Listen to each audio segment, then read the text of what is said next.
तो आज की क्लास जिसकी हम बात करेंगे वो कंडीशन है रेक्टल प्रोलैप्स। रेक्टल प्रोलैप्स की कंडीशन में डिसेंड होगा, किसका डिसेंड होगा? रेक्टम का या एनल कनाल का डिसेंड होगा। यहाँ सर्कमफेरेंशियल डिसेंड होगा। अगर हम बात करें किन लोगों में ज़्यादा कॉमन है, तो इन्फेंट के अंदर यानी एक्सट्रीम ऑफ द एज के अंदर ज़्यादा कॉमन है। एक्सट्रीम ऑफ द एज यानी elderly people extreme of the age के अंदर इंक्लूड होते हैं, ऐसे ही बच्चे हैं, इन्फेंट्स हैं, वो एक्सट्रीम ऑफ द एज के अंदर इंक्लूड होते हैं। तो रेक्टल प्रोलैप्स कॉमन है एक्सट्रीम ऑफ द एज के अंदर, जिसमें इन्फेंट है, चिल्ड्रेन है या एल्डरली पीपल्स हैं, इनमें ज़्यादा कॉमन है।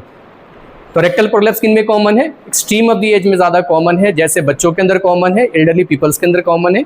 अगर मेल टू फीमेल रेशियो की हम बात करें तो फीमेल के अंदर ज़्यादा कॉमन है as compare to male. Female के अंदर ज़्यादा कॉमन होने के पीछे रीज़न है पेरिनियल टीयर का होना, ये प्रीडिस्पोज करेगा रेक्टल प्रोलैप्स के लिए। या अगर रिपीटेड प्रेगनेंसी हो रही है, रिपीटेड पार्चुरेशन हो रहा है, तो वो रिजल्ट कर सकता है रेक्टल प्रोलैप्स के अंदर। तो फीमेल के अंदर ये कंडीशन ज़्यादा कॉमन है एज़ कम्पेयर टू मेल। यहाँ फीकल इंकन्टिनेंस अक्सर देखा जाता है, ठीक है। तो ये फीचर है किसके लिए? यानी रेक्टल प्रोलैप्स की कंडीशन में जो क्लिनिकल फीचर होगा वो है फीकल इनकंटिनेंस का, ठीक है। ऐसे ही यूरिनरी इनकंटिनेंस की कंडीशन देखी जाएगी 35% केसेस के अंदर, कि फीकल इनकंटिनेंस के साथ साथ यूरिनरी इनकंटिनेंस की कंडीशन देखी जाएगी, ठीक है। तो रेक्टल प्रोलैप्स के साथ 35% केसेस के अंदर यूरिनरी इनकंटिनेंस की कंप्लेन देखी जाती है।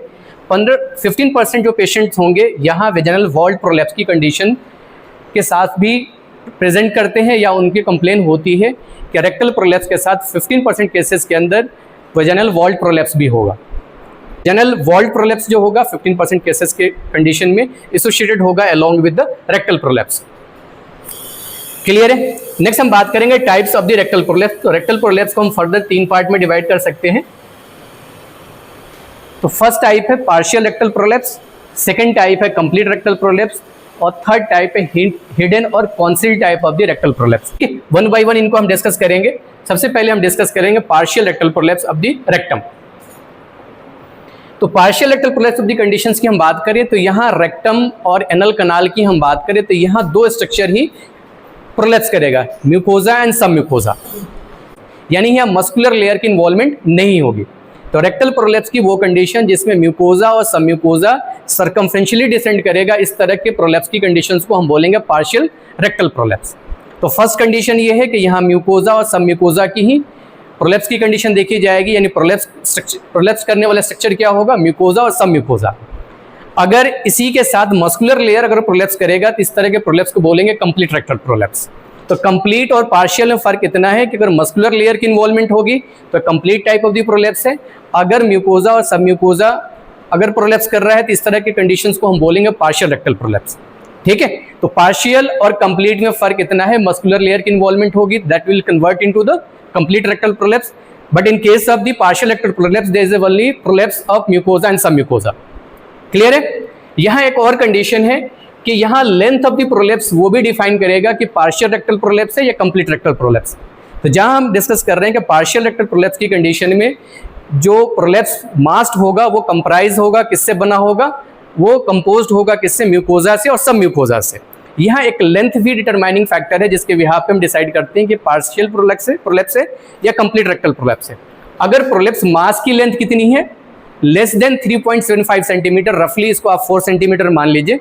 तो अगर प्रोलैप्स पाइल मास या प्रोलैप्स मास की जो लेंथ है लेस देन 3.75 सेंटीमीटर है तो ये कंडीशन होगी पार्शियल रेक्टल प्रोलैप्स की। तो सेकंड क्राइटेरिया है जिसके बिहाफ पे हम ये कह सकते हैं कि पार्शियल रेक्टल प्रोलैप्स है या कंप्लीट रेक्टल प्रोलैप्स है, वो है लेंथ ऑफ द प्रोलैप्स मास। अगर length of the prolapse mass less than 3.75 centimetre है तो पार्शियल रेक्टल प्रोलैप्स है। अगर length of prolapse mass more than 3.75 centimetre है तो यहाँ मस्कुलर लेयर की इन्वॉल्वमेंट भी होगी, मस्कुलर लेयर भी इन्वॉल्व होगा, तो in that case will called it as complete rectal prolapse. Clear? तो यहाँ मस्कुलर लेयर डिसेंड नहीं करेगा। प्रोलैप्स मास को अगर पाल्पेट करेंगे, पाल्पेट कैसे कर सकते हैं? एक फिंगर आपकी होगी, इंडेक्स फिंगर एनल कनाल के अंदर, और थंब आपको आउटसाइड होगा। तो अगर प्रोलैप्स मास को आप इस तरह से होल्ड करें कि आपकी इंडेक्स फिंगर इनसाइड हो और थंब आउटसाइड हो, तो अगर पाल्पेट करोगे तो यह म्यूकोजा की लेयर होगी और उसके बीच में सब म्यूकोजा की लेयर होगी। म्यूकोजा चूंकि ऊपर की लेयर है, अगर मास कोई प्रोलैप्स होगा तो म्यूकोजा भी उसके ऊपर कवर होगा और बीच में लेयर जो हमें फील होगी वो कौन सी होगी? सब म्यूकोजा की। तो अगर एग्जामिनेशन कर रहे हैं, एग्जामिनेशंस के बिहाफ पे आपको डिफरेंशिएट करना है कि इसके अंदर जो मास प्रोलेप्स हुआ है कंप्लीट रेक्टल प्रोलेप्स है या पार्शियल रेक्टल प्रोलेप्स है। तो एक तो आप लेंथ वाइज इसको डिफरेंशिएट कर सकते हैं, सेकंड जो डिफरेंशिएशन हो सकता है वो एग्जामिनेशन पॉइंट ऑफ व्यू से हो सकता है। तो commonest type of the rectal prolapse है पार्शियल रेक्टल प्रोलेप्स, यानी इसकी incidence compare to rest of the जो टाइप हमने डिस्कस किया है उसके कंपेरिजन में इसकी इंसिडेंस ज्यादा है। क्लियर है? तो ये पार्शियल रेक्टल प्रोलेप्स की कंडीशन है। पार्शियल रेक्टल प्रोलेप्स की अगर हम बात करें तो ये कॉमन है बच्चों के अंदर। इसमें कॉमन है बच्चों में जिनकी एज 3 ईयर्स से कम है या एल्डरली पीपल्स के अंदर कॉमन है। तो जिसके अंदर ये कंडीशन डेवलप होती है, जो सफरर होंगे, जो विक्टिम होंगे इस डिजीज से, वो होंगे एल्डरली पीपल्स होंगे या बच्चे होंगे जिनकी एज 3 ईयर से कम होगी। इटियोलॉजी की अगर हम बात करें तो इसकी इटियोलॉजी हम डिस्कस करेंगे डिफरेंट एज ग्रुप के अंदर। ये प्रोलेप्स की कंडीशन अगर देखी जाती है तो डिफरेंट एज ग्रुप के अंदर जो कॉजेज हैं डिफरेंट हैं। तो अगर हम बात करें बच्चों के अंदर क्यों प्रोलेप्स डेवलप होता है, सबसे पहले हम बात करेंगे इन्फेंट्स के अंदर। बच्चों के अंदर क्यों डेवलप होता है? यहाँ सेक्रल कर्व जो होगा वो डेवलप नहीं होता। सेक्रम और कॉक्सिस के बीच में एक एंगल होती है, आपने डिस्कस किया होगा, पढ़ा होगा। तो ये कर्व बच्चा जब पैदा होता है तब ये डेवलप नहीं होता क्योंकि उसमें मसल मास ही नहीं होता। मसल पुल के वजह से सेक्रल कर्व डेवलप होता है। और सेक्रल कर्व डेवलप होने का बेनिफिट ये है कि रेक्टम की जो एनाटॉमिकल स्ट्रक्चर है पोस्टीरियर साइड से कर्व स्ट्रक्चर होने की वजह से सपोर्ट प्रोवाइड होता है। तो बच्चों के अंदर या इन्फेंट्स के अंदर हम बात करें वहाँ सेक्रल कर्व डेवलप नहीं होता।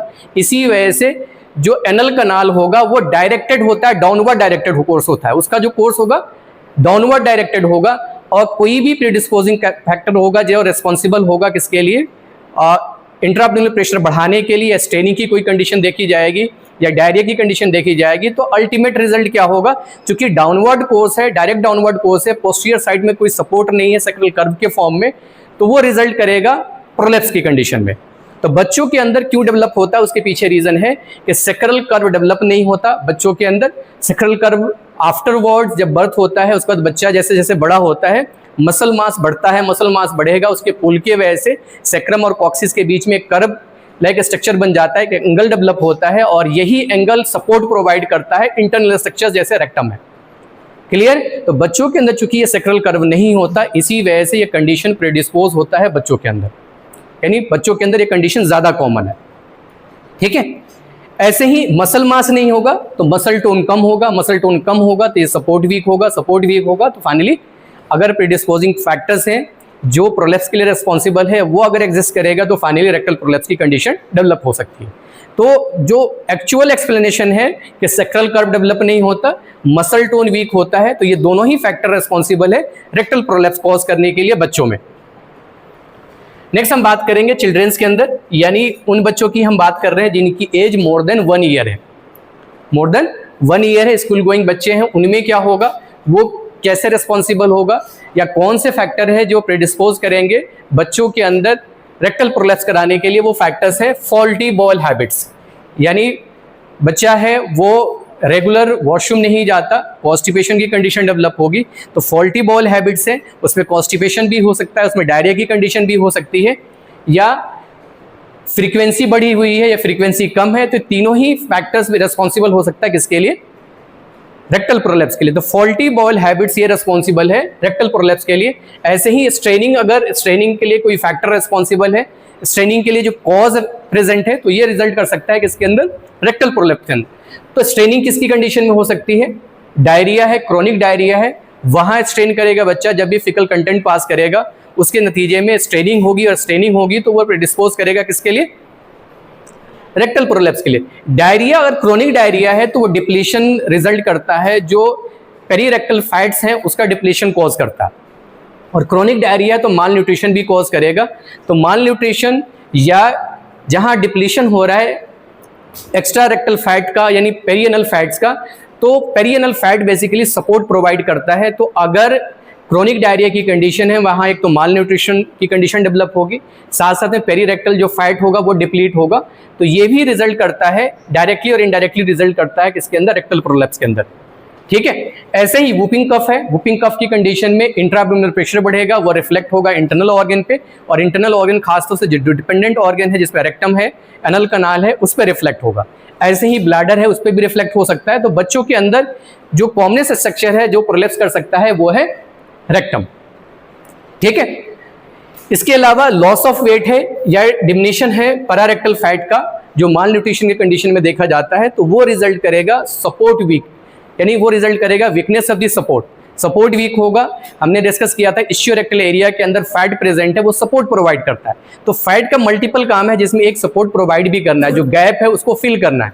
तो अगर ये फैट डिप्लीट होगा तो वहां सपोर्ट वीक होगा तो फाइनली वो मास अपनी जगह से या वो स्ट्रक्चर अपनी जगह से नीचे की तरफ आएगा। यही डाउनवर्ड कोर्स जो होगा स्ट्रक्चर का, जो अपने नॉर्मल एंड नॉर्टिकल स्ट्रक्चर से वो डिस्प्लेस हो रहा है, वो कंडीशन होगी रेक्टल प्रोलेप्स की।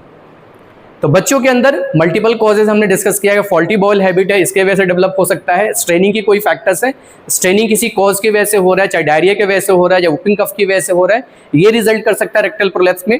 ऐसे ही लॉस ऑफ वेट अगर हो रहा है या diminishing of the pararectal fat है वो अगर रिजल्ट कर रहा है माल न्यूट्रिशन के नतीजे में, तो वो रिजल्ट कर सकता है किसके अंदर, रेक्टल प्रोलेप्स में। ऐसे ही कोई अपॉर्चुनिस्टिक इन्फेक्शन है जो ट्यूबरकुलोसिस से कोई सफर कर रहा है, तो यहाँ मसल मास भी लॉस होता है और जो फैट है वो भी डिप्लीशन होता है, तो ये भी रिजल्ट कर सकता है किसमें, रेक्टल प्रोलेप्स के अंदर। नेक्स्ट हम बात करेंगे एडल्ट्स के अंदर क्यों रेक्टल प्रोलेप्स डेवलप होगा। तो अगर एडल्ट्स की हम बात करें तो 3rd डिग्री ऑफ द हेमरॉयड है। अगर पेशेंट इग्नोरेंट है, पेशेंट नॉन रिलेक्टेंट है, पेशेंट ध्यान नहीं दे रहा है अपने ऊपर, 3rd डिग्री ऑफ द हेमरॉयड से डॉक्टर के पास दिखाया, डॉक्टर ने कहा कि आपको ऑपरेशन कराना है, उसके बावजूद पेशेंट ऑपरेट नहीं कराता, तो 3rd डिग्री ऑफ द हेमरॉयड की कंडीशन में जो हेमरॉयडल मास होता है वो प्रोलेप्स करता है। तो अगर ये कंडीशन एग्जिस्ट करेगी, लॉन्ग ड्यूरेशन तक एग्जिस्ट करेगी, तो उसके नतीजे में जो म्यूकोजा होगा और सब म्यूकोजा वो भी प्रोलेप्स कर सकता है, यानी यहाँ सर्कमफेरेंशियल डिसेंट हो सकता है।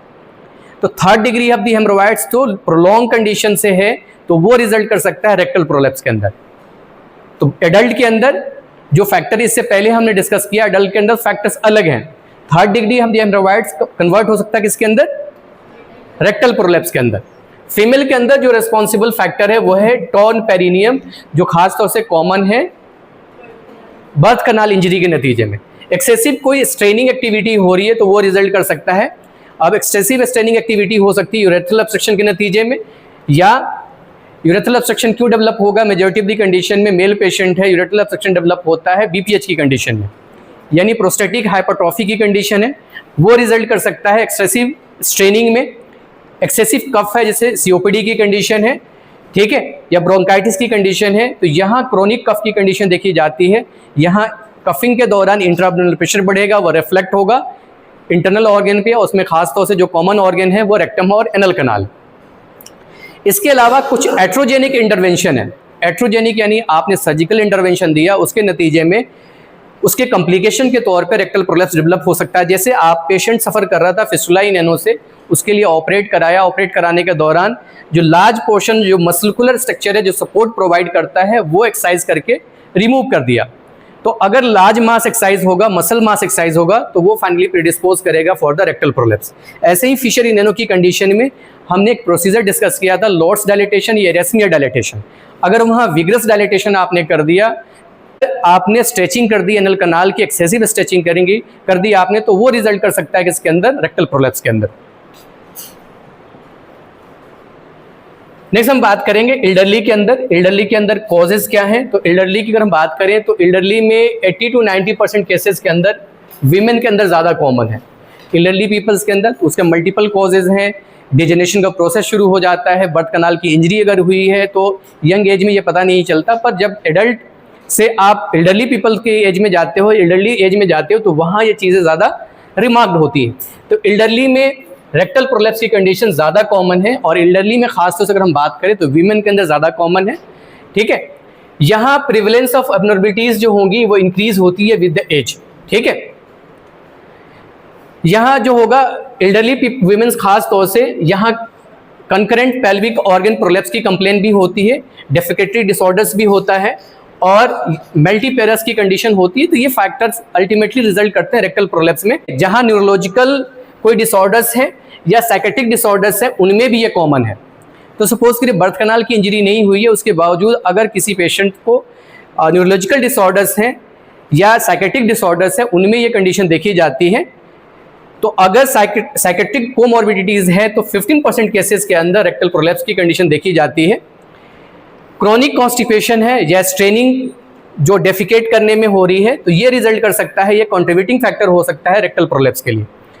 तो एल्डरली के अंदर अगर हम बात करें तो मल्टीपल फैक्टर हैं और ये ज़्यादा कॉमन है फीमेल के अंदर। और फीमेल के अंदर क्यों कॉमन है कि पॉसिबल है कि जहाँ रिप्रोडक्टिव एज ग्रुप के अंदर पेरिनियल टियर हुआ है या स्ट्रेचिंग हुई है वो रिस्पॉन्सिबल होगा, वो रिफ्लेक्ट होगा एल्डरली एज में आकर। जहाँ साइकोट्रिक डिसऑर्डर्स है या न्यूरोलॉजिकल डिसऑर्डर्स है वो प्रेडिस्पोज करेगा for the rectal prolapse. Next हम बात करेंगे clinical features of the rectal prolapse. जो पार्शियल रेक्टल प्रोलैप्स की हम बात कर रहे हैं तो इसमें फर्स्ट हिस्ट्री होगी मास पर रेक्टम की। पेशेंट कंप्लेन करेगा कोई मास है जो परेक्टली बाहर आ रहा है, इसकी कंप्लेन होती है। ठीक है, बच्चों के अंदर हम बात करें कि बच्चों के अंदर कई बार जो प्रोलैप्स की कंडीशन है वो एविडेंट नहीं होता। जब आप एग्जामिन करने जाओगे वहाँ एविडेंट नहीं होगा तो ऐसी कंडीशन में पेशेंट को आप सिटिंग चेयर पोजीशन में या स्क्वेटिंग पोजीशन में, जो उकड़ू बैठना कहते हैं, बच्चे को मदर या फादर जो भी आपके पास लेकर आ रहा है वो कंप्लेन करता है कि परेक्टली एक मास आता है पर आपने एग्जामिन किया उस कंडीशन में कोई मास एविडेंट नहीं है, तो एग्जामिन करने के लिए ऐसे बच्चों को स्क्वेटिंग पोजीशन में आप बिठाओगे कुछ देर तक। इसको सिटिंग चेयर पोजीशन भी बोलते हैं या इसको हम बोलते हैं स्क्वेटिंग पोजीशन। इस पोजीशन में पेशेंट को बिठाओगे और स्ट्रेन करने के लिए बोलोगे तो ऐसी कंडीशन में जो मास जो प्रोलैप्स कर रहा है वो प्रोलैप्स हो जाएगा। तो एग्जामिनेशन का मेथड ये है कि हम एग्जामिन करते हैं छोटे बच्चों में स्क्वेटिंग पोजीशन में। अब यहाँ डिफ्रेंशिएट कैसे करेंगे, जो मेजर कंडीशन है, जो मेजर आप कह सकते हैं प्रॉब्लम्स जो डेवलप होती है जब हम पेशेंट को एग्जामिन कर रहे हैं कि हम कैसे डिफ्रेंशिएट करें कि रेक्टल प्रोलैप्स है या हेमरॉयड है। अक्सर नए लोगों से गलती हो सकती है, तो इसको डिफ्रेंशिएट करने का जो दो लैंडमार्क है जिसके बिहार पे, जो रेफरेंस पॉइंट है जिसके बिहार पे हम डिफ्रेंशिएट कर सकते हैं, एक है कलर का। तो रेक्टल प्रोलैप्स की कंडीशन में जो मास प्रोलैप्स करेगा वो पिंकिश होगा, पिंक इन कलर होगा। जबकि अगर हम बात करें कि हेमरॉयडल मास की कंडीशन में ये ब्लू स्टेंज के साथ होगा या पेल होगा। एक और कंडीशन है जिसके प्यार पे हम डिफरेंशिएट कर सकते हैं, रेक्टल प्रोलैप्स की कंडीशन में सर्कमफ्रेंशियल डिसेंट होगा जबकि हेमरॉयड की कंडीशन में लोकलाइज्ड डिसेंट होगा। ठीक है, ऐसे ही जो हेमरॉयडल मास होगा सिर्फ वहाँ म्यूकोजा प्रोलैप्स होगा, जबकि प्रोलैप्स की कंडीशन में, रेक्टल प्रोलैप्स की कंडीशन में म्यूकोजा और सब म्यूकोजा भी प्रोलैप्स करेगा। और हेमरॉयड की पोजीशन है, जो प्राइमरी हेमरॉयड्स हमने डिस्कस किया था कि उसकी पोजीशन है 3, 7 और 11 o'clock पोजीशन, ये पोजीशन क्रॉसपॉन्ड होगा। कलर से आप कलर के भी यहाँ पे डिफरेंशिएट कर सकते हैं। ऐसे ही अगर लोकलाइज्ड डिसेंट है तो वो हेमरॉयड होगा, सर्कमफ्रेंशियल डिसेंट है तो वो prolapse of the prolapse rectum है, रेक्टल प्रोलैप्स की कंडीशन है। ऐसे ही कलर वाइज डिफरेंशिएट कर सकते हैं। अगर पिंकिश कलर है यानी म्यूकोजा है तो इसको आप रेक्टल प्रोलैप्स मानोगे। अगर उसमें कलर ऑल्टरेशन है जैसे प्लम कलर है या ब्लू कलर है तो ये शो करता है कि इसको हेमरॉयड को, यानी हेमरॉयड को शो करता है। ठीक है, ट्रीटमेंट की अगर हम बात करें रेक्टल प्रोलैप्स की कंडीशन में तो ट्रीटमेंट को हम 3 पार्ट में डिवाइड कर सकते हैं। कंजर्वेटिव ट्रीटमेंट, सपोर्टिव ट्रीटमेंट है और सर्जिकल इंटरवेंशन है। तो 1 by 1 इसको हम डिस्कस करेंगे। तो अगर पार्शियल रेक्टल प्रोलैप्स की बात करें जिसमें हम कंजर्वेटिव ट्रीटमेंट कर सकते हैं तो पार्शियल रेक्टल प्रोलैप्स में सबसे पहला हमारा मोटिव होता है न्यूट्रिशनल इंप्रूवमेंट का, यानी हमारा फर्स्ट टारगेट होगा हम किस पे फोकस करेंगे, न्यूट्रिशनल इंप्रूवमेंट पे फोकस करेंगे। क्योंकि हमने डिस्कस किया था कि माल नरिश बच्चों के अंदर ये कंडीशन ज़्यादा कॉमन है। तो हमारा पहला फोकस किस पे होगा, न्यूट्रिशनल डेफिशिएंसी की कंडीशन है, न्यूट्रिशनल स्टेटस को हम बेहतर करेंगे तो न्यूट्रिशन सपोर्ट हमारा होगा। ठीक है, डाइटरी एडजस्टमेंट हम यहाँ करेंगे। ऐसे ही अटेंशन हमारा फोकस्ड होगा किस पे, towards the bowel habits. Faulty bowel habits है वो रिजल्ट कर सकता है रेक्टल प्रोलैप्स के अंदर, तो हम बाउल हैबिट्स को रेगुलेट करेंगे। ये हमारा कंजर्वेटिव ट्रीटमेंट का पार्ट होगा। कॉन्स्टिपेशन की कंडीशन है उसको करेक्ट करेंगे। ठीक है, डायरिया की कंडीशन है, यहाँ भी फॉल्टी बाउल हैबिट्स हो सकता है, क्रोनिक डायरिया की कंडीशन है उसको ट्रीट करेंगे। ऐसे ही अगर प्रोलैप्स मास है तो फिंगर्स की मदद से उसकी रीपोजिशनिंग करेंगे। तो ओवरऑल जो कंपोनेंट हो सकता है कंजर्वेटिव ट्रीटमेंट का वो है न्यूट्रिशनल इंप्रूवमेंट, सेकेंड है more attention towards the bowel habits, third one is control of the diarrhoea and fourth one is digital repositioning of the prolapse mass. Next हम बात करेंगे सपोर्टिव ट्रीटमेंट्स की। तो supportive treatments में हम जो first treatment हम कर सकते हैं वो ट्रीटमेंट है हमारा स्क्लेरोजेंट इंजेक्ट करना। तो इससे पहले भी हेमरॉयड की कंडीशन में हमने डिस्कस किया था, जहाँ 2nd डिग्री ऑफ द हेमरॉयड्स है, 2nd डिग्री ऑफ द हेमरॉयड्स की कंडीशन में हमने डिस्कस किया था कि वहाँ हम ट्राई कर सकते हैं स्क्लेरोजेंट इंजेक्शन। तो यहाँ भी हम सब म्यूकोजल इंजेक्शन दे सकते हैं ऐसे एजेंट का जिसको स्क्लोजेंट की कैटेगरी में रखा गया है। स्क्लोजेंट का मकसद होता है असेप्टिक इन्फ्लामेशन प्रोड्यूस करना। जो भी हम स्क्लोजेंट इंजेक्ट करते हैं, जैसे हमने डिस्कस किया था 5% फिनॉल इन एल्मोंडाइल, ये स्क्लोजेंट है। इसके अलावा इथोनल अमाइन ओलिएट भी इस्तेमाल किया जाता है। इसके अलावा हम टेट्रासाइक्लिन या ऑक्सी टेट्रासाइक्लिन है हाइपोटोनिक सॉल्यूशन के अंदर इसको इंक्लूड करेंगे, तो ये भी स्क्लोजेंट के तौर पे काम करेगा। स्क्लोजेंट बेसिकली हाईली इरिटेंट सब्सटेंस है। स्क्लोजेंट क्या है? बेसिकली हाईली इरिटेंट सब्सटेंस है, और हाईली इरिटेंट सब्सटेंस जब भी आप मसल के अंदर या किसी म्यूकोजा के अंदर या सब म्यूकोजा के अंदर इंजेक्ट करोगे तो वहाँ इन्फ्लामेशन इंड्यूस होगा। यही मैकेनिज्म है, जब इंट्रामस्कुलर इंजेक्शन देते हैं तो वहाँ एब्सेस फॉर्म होता है। तो अगर हाईली इरिटेंट इंजेक्शन होता है उसको हम मस्कुलर इंजेक्शन के तौर पे नहीं देते, इंट्रामस्कुलर इंजेक्शन में नहीं देते, उनको आईवी इंजेक्शन दिया जाता है। तो अगर आपने हाईली इरिटेंट सब्सटेंस को मसल्स के अंदर इंजेक्ट कर लिया तो वहाँ इन्फ्लामेशन इंड्यूस होगा, इन्फ्लामेशन फाइनली कन्वर्ट होगा एब्सेस के अंदर। तो यहाँ जो ट्रीटमेंट जिसकी हम बात कर रहे हैं, जहाँ स्क्लोजेंट थेरेपी हम कर रहे हैं, यहाँ मकसद होता है असेप्टिक इन्फ्लामेशन इंड्यूस करना। असेप्टिक का मतलब है इन्फ्लामेशन तो हो रहा है पर वहाँ कॉज क्या है? इरिटेशन है, वहाँ कॉज इन्फेक्शन नहीं है। यानी ऐसे मटेरियल को हम यूज करते हैं, इंजेक्ट करते हैं जो हाईली इरिटेंट है, इरिटेशन प्रोड्यूस करेगा, इरिटेशन प्रोड्यूस करेगा तो इन्फ्लामेशन होगा, और वहाँ कोई बैक्टीरियल इन्वेजन नहीं होगा, कोई माइक्रोबियल इन्वेजन नहीं होगा। इस तरह के इन्फ्लामेशन को हम बोलेंगे असेप्टिक। तो जब हम स्क्लोजेंट इंजेक्ट करते हैं उसका मकसद होता है कि असेप्टिक इन्फ्लामेशन इंड्यूस करना।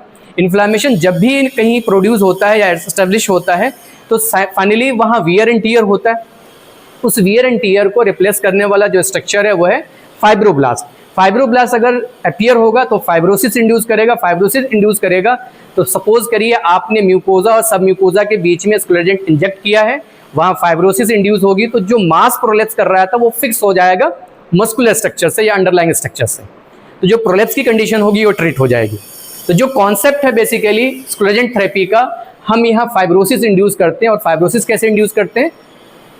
स्क्लोजेंट को इंजेक्ट करके। ठीक है, अब स्क्लोजेंट हम कहाँ इंजेक्ट करेंगे? अपेक्स ऑफ द मास पे कर सकते हैं, या हम कर सकते हैं बेस ऑफ द मास पे, यानी जो मास प्रोलेप्स कर रहा है उसके अपेक्स एरिया पे हमें, अपेक्स का एरिया होगा वहाँ इंजेक्ट करेंगे, या बेस का एरिया होगा, या कई बार अपेक्स और बेस दोनों को ही हम दोनों ही साइड पे इंजेक्ट करते हैं। यहाँ 10 ml हम लेंगे। अगर हम बात करें फिनॉल की बात करें तो 10 ml लेंगे, 5% फिनॉल इन एल्मोंडाइल लेते हैं और उसको जो प्रोलेप्स मास है उसके बेस पे या उसके अपेक्स का एरिया होगा वहाँ इंजेक्ट करेंगे। ऑल्टरनेटिव थेरेपी ये हो सकती है, सपोज करिए आप ये नहीं कर सकते तो टेट्रासाइक्लिन इंजेक्शन जो होगा वो हाईली इरिटेंट सब्सटेंस है, तो इसको हम लेंगे 30 ml, ये इंजेक्ट करेंगे, वैसे ही इंजेक्ट करेंगे जैसे हम फिनॉल की बात कर रहे थे। यहाँ भी अपेक्स का एरिया होगा वहाँ इंजेक्ट करेंगे और बेस के एरिया में इंजेक्ट करेंगे। इसके अलावा ऑक्सी टेट्रासाइक्लिन है उसका इस्तेमाल कर सकते हैं। यहाँ बेसिकली जो इंजेक्शन होगा स्मॉल वॉल्यूम के अंदर आता है, हम हाइपोटोनिक सॉल्यूशन के अंदर इसको डाइल्यूट करते हैं। डाइल्यूट करने के बाद 30 ml इंजेक्ट करेंगे यहाँ पे, तो ये भी हम इंजेक्ट कर सकते हैं। ये भी स्क्लोजेंट के तौर पे काम करेगा। वहाँ इन्फ्लामेशन डेवलप होगा, इन्फ्लामेशन के बाद रिकवरी स्टेज के अंदर वहाँ फाइब्रोब्लास्ट अपीयर होगा, फाइब्रोब्लास्ट अपीयर होगा तो फाइब्रोसिस इंड्यूस होगा, फाइब्रोसिस इंड्यूस होगा तो जो स्ट्रक्चर है म्यूकोजा सब म्यूकोजा अंडरलाइंग स्ट्रक्चर से टिथर्ड हो जाएगा। टिथर्ड का मतलब है फिक्स हो जाएगा। फिक्स होने की कंडीशन में जो प्रोलेप्स की कंडीशन देखी जा रही थी वो प्रोलेप्स नहीं होगा। ऐसे ही एक और मेथड है जिसको बोलते हैं थर्चिज वायरिंग। तो ये टेम्परेरी खास तौर से हम कर सकते हैं क्रोमिक कैटगट की मदद से। ठीक है, तो थर्चिज वायरिंग की अगर हम बात करें तो ये भी आगे में हम डिस्कस करेंगे सर्जिकल इंटरवेंशन के अंदर। तो सर्जिकल इंटरवेंशन में 3 चीजें करते हैं। थर्चिज वायरिंग करते हैं, गुडसाल्स ऑपरेशन होता है और staple transanal rectal resection होता है। तो 3 मेथड्स है सर्जिकल इंटरवेंशन में। थर्चिज वायरिंग की मदद अगर हम बात करें तो थर्चिज वायरिंग में हम इसकी इंडिकेशंस की बात करें तो वहाँ करेंगे जहाँ कंजर्वेटिव ट्रीटमेंट फेल हो गया वहाँ थर्चिज वायरिंग करेंगे, सपोर्टिव ट्रीटमेंट फेल हो गया वहाँ थर्चिज वायरिंग करेंगे, और किसी भी एज ग्रुप के अंदर ये हम ट्रीटमेंट ट्राई कर सकते हैं। तो ये 3 इंडिकेशंस हैं। यानी सपोज करिए अर्ली स्टेज में आप चाहें तब भी कर सकते हैं, या आपने कंजर्वेटिव ट्रीटमेंट दिया वो फेल हो गया तब आप थर्चिज वायरिंग कर सकते हैं, या सपोर्टिव ट्रीटमेंट है वो फेल कर गया तब आप थर्चिज वायरिंग कर सकते हैं। तो ये इंडिकेशन है। इसमें हम करते क्या है इसको समझ लेते हैं इमेज की मदद से। हम यहाँ एनल वर्स से एंटीरियर और पोस्टीरियर साइड पे हम इंसिजन देते हैं, 1/2 इंच अवे इंसिजन देते हैं। 1/2 इंच अवे इंसिजन देने के बाद हम एक वाइड नीडल लेते हैं, हम एक वाइड बोर नीडल लेंगे और सपोज करिए यहाँ इंसिजन बनाया आपने, यहाँ इंसिजन बनाया, यहाँ से आप निडल पास करोगे। निडल पास में ये आई का एरिया होगा, यहाँ से जहाँ आपने 1/2 inch away from the anal verge, ये एनल वर्ज की ओपनिंग है, इसके 1/2 इंच अवे हम क्या करेंगे, एक 11 नंबर ब्लेड से एक निक करेंगे। निक करने के बाद हम निडल को पास करेंगे, एक जो ऊंड आपने बनाई है, स्टेप ऊंड बनाई है, वहाँ से पास करते हुए जो एंटीरियर ऊंड है, अब posterior side of the wound से निडल को बाहर निकाल दोगे। फिर दोबारा से पोस्टीरियर साइड ऊंड से लाकर आप एंटीरियर ऊंड से आप पूरी निडल को पास करोगे। तो निडल में आप 2 तरह का मटेरियल इस्तेमाल कर सकते हैं, एक तो क्रोमिक कैटगट इस्तेमाल कर सकते हैं, ये कैटगट इस्तेमाल कर सकते हैं जो इन्फ्लामेशन इंड्यूस करता है। ये मैंने कैरेक्टर बताया था कि कैटगट के साथ ड्रॉबैक ये है कि इन्फ्लामेशन इंड्यूस होता है, ठीक है। तो कैटगट आप वायर इस्तेमाल कर लीजिए, नंबर 1 कर लीजिए, या मेटलिक वायर इस्तेमाल कर लीजिए। तो आप इस ऊंड से इस निडल को पास करेंगे यहाँ, और यहाँ एक बार में आप इसको पास नहीं कर सकते, इसी वजह से 2 जगह हम ऊंड बना रहे हैं। तो होल सर्कमफेरेंशियली हम क्या करेंगे, निडल को पास करेंगे और फाइनली यहाँ टाई कर देंगे। तो अगर थ्रेड आप कर रहे हैं तो उसको टाई करना आसान है। कई बार हम मेटलिक वायर का इस्तेमाल करते हैं, मेटलिक वायर का इस्तेमाल करते हैं तो उस दौरान हम ध्यान रखते हैं कि बच्चा है तो आप अपनी लिटिल फिंगर को इंड्यूस करोगे, एज ए सर्जन आप काम कर रहे हो तो लिटिल फिंगर को इंड्यूस करोगे और असिस्टेंट को बोलोगे कि इस वायर को टाइट करे। टाइट करने के बाद आप जब असेस करते हैं कि आपके फिंगर पर प्रेशर लग रहा है तो वो एक एस्टिमेशन है जिसके यहाँ पे आप कह सकते हैं कि आपने जो थर्चिस वायरिंग है वो बेहतर तरीके से कर दिया, यानी इससे ज़्यादा आपको नैरो डाउन नहीं करना, ठीक है। ये एनल कनाल के अंदर अपनी फिंगर रखेंगे और आप अपने असिस्टेंट को बोलेंगे इसको टाइट करने के लिए, स्क्रू करने के लिए। तो अगर आपके फिंगर पर प्रेशर लग रहा है और आपकी फिंगर एडिटिवली एंटर हो रही है एनल कनाल के अंदर, तो ये हमारा होगा बच्चों के अंदर। एडल्ट के अंदर हम बात करें तो इंडेक्स फिंगर, यानी अब वायर जब आप क्लोज कर रहे हैं या उसको ट्विस्ट कर रहे हैं तो आप ये ध्यान रखते हैं कि एडल्ट के अंदर फिंगर आपकी जो इंडेक्स फिंगर है वो इंसर्ट होनी चाहिए, बच्चों के अंदर आपकी लिटिल फिंगर इंसर्ट होनी चाहिए, यानी इतनी स्पेस होनी चाहिए, ठीक है। तो ये हमारा मेथड होता है थर्चिस वायरिंग का। तो अगर हम बात करें कि इस बेनिफिट क्या है, तो बेनिफिट ये है कि मैकेनिकल सपोर्ट प्रोवाइड करता है, साथ साथ में अगर आपने कैटगट इस्तेमाल किया है तो इरिटेशन की वजह से, केमिकल इरिटेशन की वजह से वहाँ इन्फ्लामेशन इंड्यूस होगा। इन्फ्लामेशन इंड्यूस होगा तो फाइनली वहाँ पे फाइब्रोसिस इंड्यूस होगा। फाइब्रोसिस इंड्यूस होगा तो वो फाइनली नैरो डाउन कर देगा एनल कनाल की ओपनिंग को, और वहाँ एक मैकेनिकल सपोर्ट भी प्रोवाइड हो जाएगा जिसकी वजह से एनल कनाल और रेक्टम फर्दर प्रोलैप्स नहीं करेगा, ठीक है। अगर आपने वायर इस्तेमाल किया है तो वायर को 3 मंथ बाद आपको उसको निकालना पड़ता है, अदरवाइज ये रिजल्ट कर सकता है साइनस फॉर्मेशन में, ठीक है, या स्टेनोसिस रिजल्ट कर सकता है। अब इसमें कॉम्प्लिकेशंस की अगर हम बात करें तो कॉम्प्लिकेशन है डिस्चार्जिंग साइनस हो सकता है अगर मेटलिक वायर आपने इस्तेमाल किया है, रिकरेंट प्रोलैप्स हो सकता है, ऑपरेशन साइट इन्फेक्शन हो सकता है, एब्सिस फॉर्मेशन हो सकता है और हेमेटोमा हो सकता है, ठीक है। एक और मेथड है जो हमें डिस्कस करना है, वो है